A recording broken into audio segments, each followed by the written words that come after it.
memories of an abusive event can be difficult. Forensic interviewers really must understand the challenges children undergo when asked to recount memories of an experience.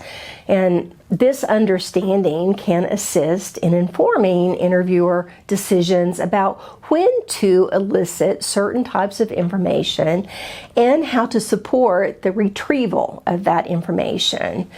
So when we think about it, information which can be consciously recalled and then verbally communicated is known as declarative memory.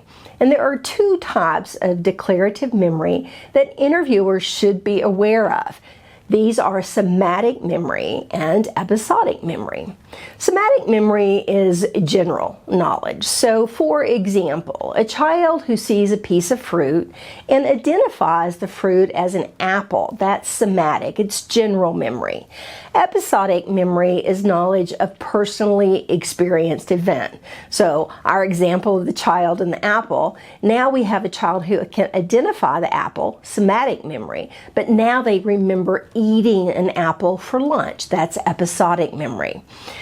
When we think about maltreatment, somatic memories may include the name of the offender, his or her relationship with the child, the layout of a home, or even descriptions of well-known objects.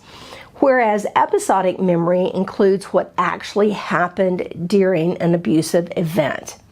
What we see, unfortunately, is that interviewers frequently shift between asking for somatic and episodic information during the interview. And this back and forth, this shifting, is known as topic hopping. And it requires more effort on the child during memory recall.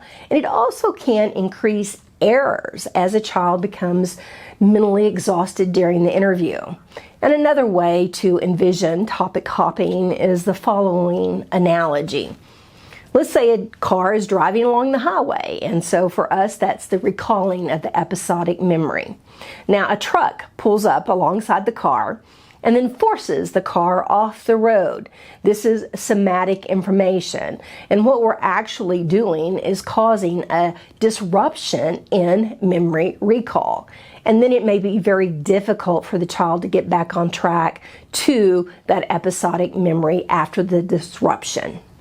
What we do know is that some interviewers and investigative team members believe that when a word or euphemism used for a sexual act, that it must be clarified immediately. And this is when topic hopping is often observed, is that when the child is talking to us and they use a word, say molest, for a sexual act.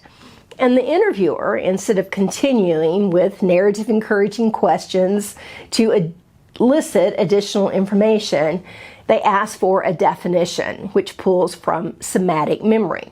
So let's go back. A child says she was molested, and then the interviewer's next question, what does molested mean to you? And so they're prompting for somatic information, when in essence what they need to be doing is say, tell me about being molested, give me some more information. So what happens that if a child does provide that definition, if it's asked for, it's going to still be unclear if what is described in the definition is actually the child's lived experience. Interrupting a narrative to ask for a definition should be avoided at all costs. Instead, the interviewer should continue to ask for more information. Then what happens? Say some more, or two examples of questions that continue the narrative.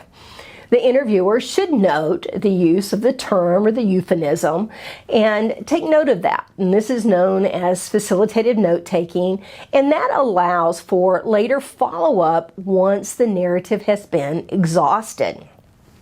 According to an article by Danby in 2024, and this is a quote, child interviewing protocols generally recommend prioritizing episodic information by asking for complete recall of an incident before asking for somatic details. So if then, after exhausting that narrative using those invitations, if it's still unclear what the child experienced or what was meant by the euphemism or term, the interviewer then can choose to supplement the information previously provided with specific WH questions. These specific WH questions, also known as directives, can increase productivity without the increasing of potential errors. And directives can be used to ask about a child's subjective reactions. How did you feel when the babysitter touched your private? Maybe their perceptions, identification of the alleged offender, prior disclosure, temporal information, as well as actions. So, directive questions inquiring about both the alleged offender's actions and the child's actions, perhaps at the directive of the offender, should provide more information than asking for a definition of a term or euphemism for a sexual act. So, what did his body do when he molested you? What were his hands doing when he molested you? What did your hands do when your uncle made you touch his private? So asking questions about the hands may also reduce the need to use the word touch, because that can be problematic for younger children who may have a very specific understanding of touch while excluding such words as tickle, rub, kiss. So it's important to think about when we do choose to use a directive or a specific WH that we follow that with a request for additional information. So you've asked the specific WH, you've let that child give you a response, and then you say some more or tell me some more. So what does this mean specifically for the interview? We want to avoid topic hopping. We want to get that narrative, and we don't interrupt the narrative. And if a child uses a term or word that we know we're going to have to gather more information about later in the interview, jot it down. And in some jurisdictions, you're allowed to take notes. You may not be able to in your jurisdiction, so just make sure that you know that. But it's a great way for informing the interviewer that, hey, I need to go back. I need to get some additional information once I've exhausted the narrative. And then after you have exhausted that narrative, you can go back, selectively use those directives, those WH questions regarding actions. And then you will have an understanding of the child's experience.